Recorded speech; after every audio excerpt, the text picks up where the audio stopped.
but certainly as we see it, that fertilizer is of course is indelibly linked to food security and resource management around the world, but it's also ironically linked to the cost of our environment through the production of greenhouse gases. And in fact, a typical fertilizer such as urea, then we can generate a ton of greenhouse gases for every ton of fertilizer that we use.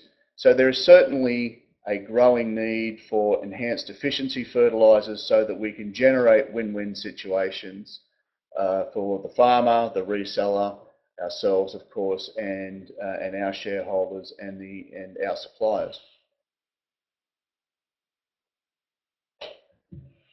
If we just want to have a look at where we're coming from, that soils of low biological fertility, and this is typical of those in semi-arid regions such as we have in Australia, Southwest USA, Mexico and South Africa, are inherently inefficient in the way that they use nutrients with regards to nitrogen in particular, because nitrogen is linked with the biological cycle.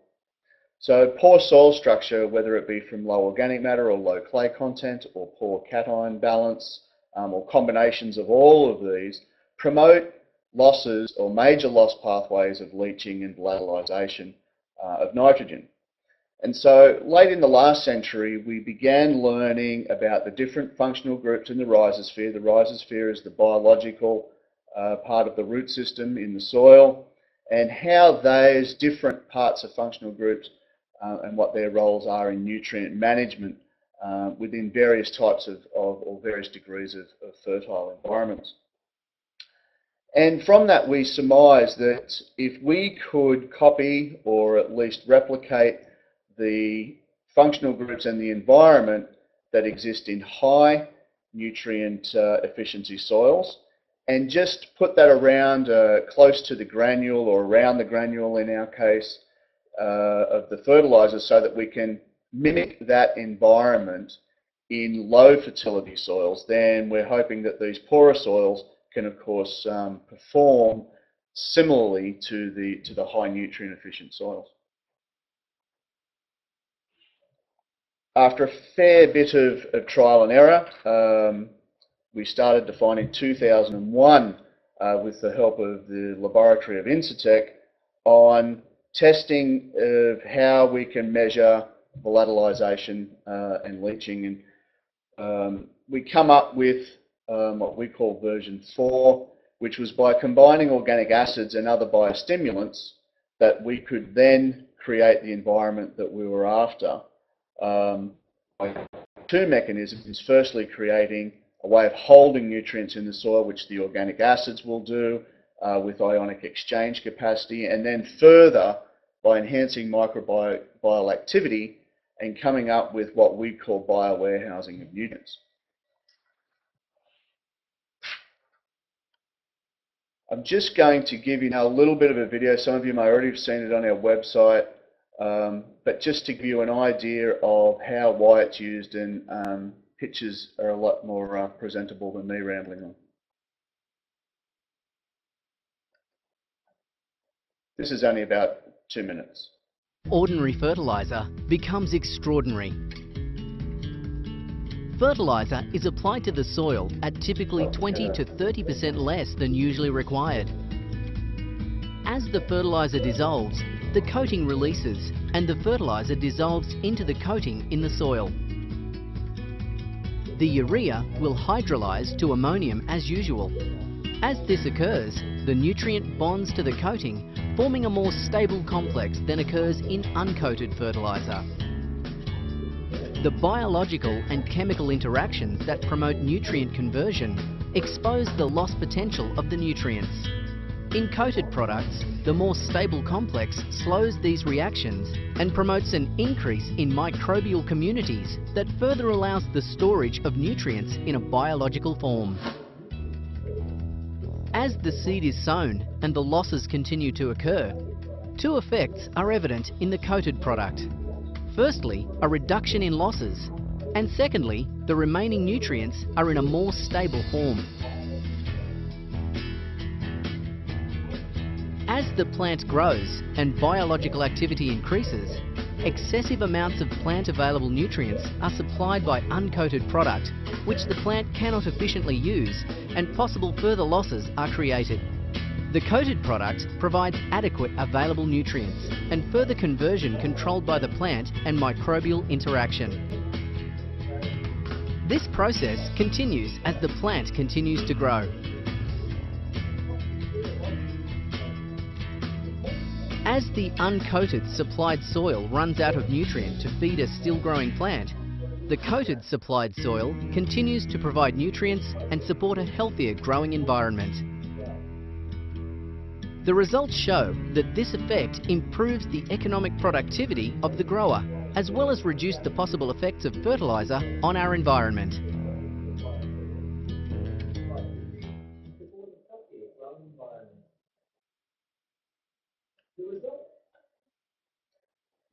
Okay, so that gives you a little bit of an idea of how the particular enhanced efficiency fertilizer of black urea works. We're just going to delve a little bit more deeply into a couple of those things, and this particular chart that we have up here was provided to us by some early research, as I said, in 2001 with IPL, and we learnt this is just what we call black urea version 1, which wasn't a commercial version. And it was urea that was coated in humic acid. And what we wanted to see was that just applying humic acid, could that provide enough ion exchange capacity, or for how long could that hold ammonia in the soil before natural processes basically come in and use the nitrogen.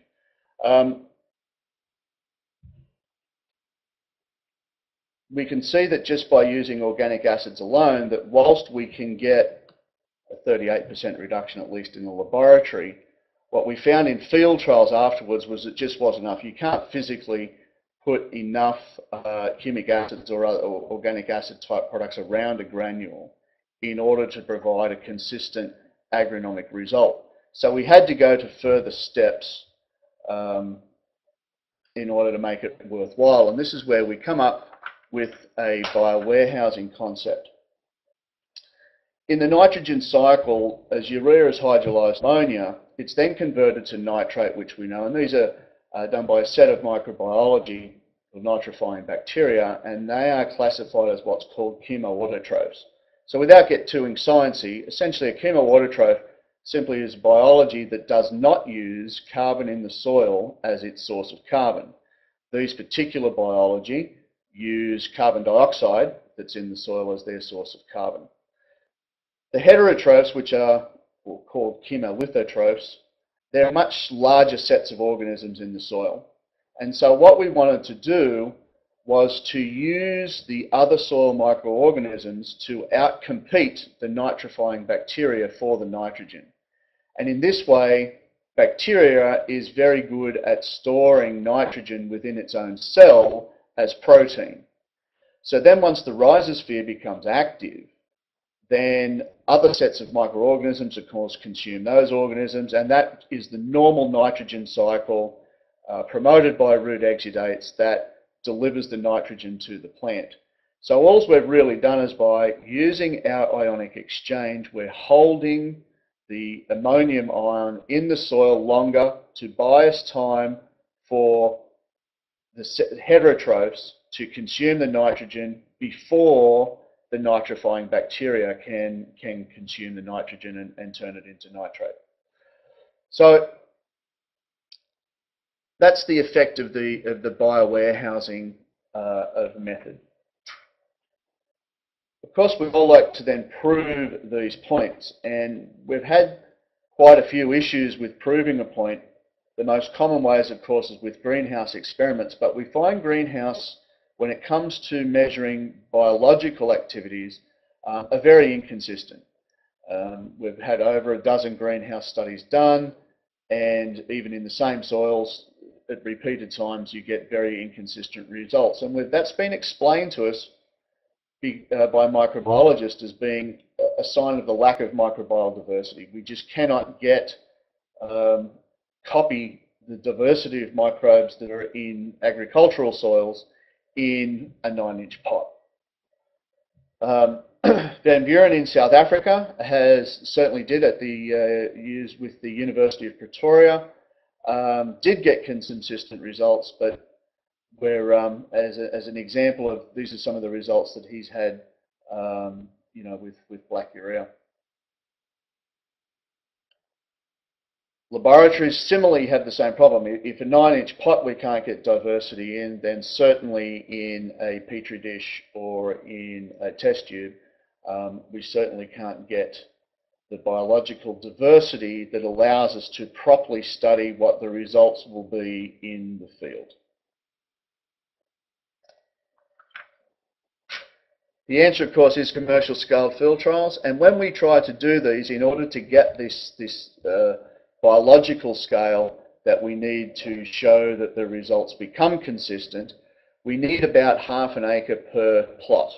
So you get to that point again, as we talked about with laboratories and greenhouses, that simply the size of the plot that we're working with isn't going to give us the scale that we need. So we've set out about doing some research, and an independent researcher here in Queensland, John Ferguson, decided to have a look at what was the evolution of nitrogen or the nitrogen retention in the soil under various moisture conditions.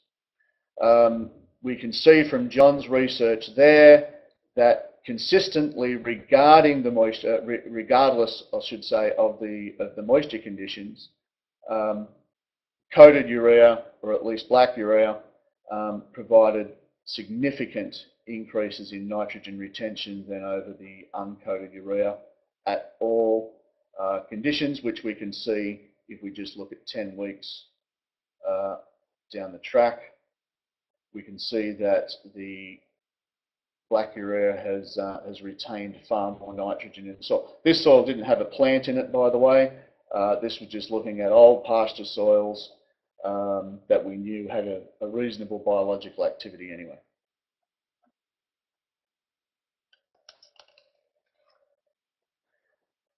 We have to be reminded that the most important performance indicator for sustainability is profitability. We see that all farm inputs need to provide to the overall financial success of the enterprise, and enhanced efficiency fertilizers hold a greater benefit in their ability to resolve issues at niche levels. What we mean by there is it may be a problem on one part of the farm, one part of the field, so we can use EEFs as a tool for those certain sections where we know that the problems are the greatest, and therefore we're likely to get the highest amount of return. Within our business, we commercially only release products that would get at least a 2-to-1 return on investment. If everybody is spending an extra $1, then if they're getting an extra $2 in return, then we generally find that those people will continue to invest that dollar and seek that return. At anything less than 2-to-1, it starts to become a little bit less worthwhile. Just a few ideas of what's been happening out there in Queensland and northern New South Wales. In this particular term, whilst we know black urea, and we have on this farm in particular, also reduced the amount of nitrogen applied by 25%. On this particular field, we were looking to see whether there would be some increases in yield at either a same or reduced rate of nitrogen. Of course, that's more driven by the availability of water than the availability of nitrogen. But if we do have excess oil, we do have plenty of water, then certainly chasing increased yield is a smart approach to attack. Here, the farmer actually only reduced the rate of black urea a little bit over granular urea, which gave him an increase in his cost of $22 per hectare. But as you can see, that $22 a hectare provided an additional 1.12 bales of cotton, which created a significant increase in profit per hectare to the grower. Dryland wheat is another area. Dryland wheat farmers, as we know, tend to be the guys that that struggle the most to make large amounts of profit, usually made up for by scale, a bigger farm. Whereas here, we were able to reduce the input costs by reducing the amount of fertilizer applied, but increase the overall economics of the enterprise by, as you can see, usually urea would produce, for every $1 of fertilizer spent, produces about 150 kilos in yield. But with, of course, spending $1 on black urea, then we were getting 210 plus kilos per dollar spent, a 40% increase. Irrigated corn, similar story. It was the product applied at 20% less, but the overall economics at the end of the day allowed the grower to increase almost a tonne of corn in this particular year back in 2004, $284 increase per hectare over his normal profitability. All things aren't big numbers. This particular dryland pasture is always a challenge for our beef cattle growers, and this was actually a dairy cattle grower or a milk producer. And the net return for him was that he basically got an extra 5 days grazing out of his usual amounts of fertilizer cost. That over an entire year and season added up to significant savings, but just in this particular trial of just over a month, an extra $36 a hectare is not to be sneezed at, but we're hoping to, well, we have actually improved this particular dairy significantly, but by using other inputs as well as just nitrogen management. Just to show a little diversity in crops and areas, if we get out of the broadacre areas up into the high acid soils and that of the Burdekin in Home Hill on sugarcane, a similar result, a significant reduction in the amount of fertilizer applied. Sugarcane at the moment, as you would probably be aware, are very environmentally conscious because of the reef, and anything that reduces the amount of impact by fertilizer runoff is welcomed. And if we can make profits of close to $300 a hectare in helping them meet their environmental obligations, then again we've come to win-win-win situations, which is what we're always trying to find. We don't rest on our laurels with black. We're actually up to version 4 was the first commercially released version. We're now at version 6.3. But we don't rest on our laurels. We know that whilst we're getting significant improvements in nitrogen use efficiency, we're nowhere near the limits of what are at least theoretically possible. So we continue our research programs. A new concept that we have at the moment, we'll be getting 4 large-scale field trials in Queensland this year in different crops and different soil types. So South Africans, in this particular Van Buren, is also looking at adding other biocatalysts such as micronized lime and phosphorus-liberating microbes and these types of things to the products to see how we can improve results in the future at hopefully an even lower cost. We talked in cane of the environmental impact, and we should, as all land managers, be conscious that this is a part of our mantra. So in simple terms, if we're reducing the amount of fertilizer we're applying by 20 to 30%, we're also reducing by a similar amount its impact on the environment. These are going to be dictated very differently by different soil types and different ways we apply and timing we apply, etc. But the point being is that if we are looking at using our enhanced efficiency fertilizers as a way of managing our cost and increasing our productivity, then a very positive effect that goes along with that is that we reduce the environmental impact of farming on our surrounding environment and communities. So just to wrap up quickly, enhanced efficiency fertilizers have niche applications. They're not necessarily the answer to all fertilizer applications, but certainly where we have problems they can resolve. Our particular issues or our particular product is targeted towards low biologically fertile soils. We're certainly, as I said, continuing more research, but our priority one always is that our outcomes have to be economically and environmentally sustainable. Otherwise, the future for all of us is looking a little bit bleak.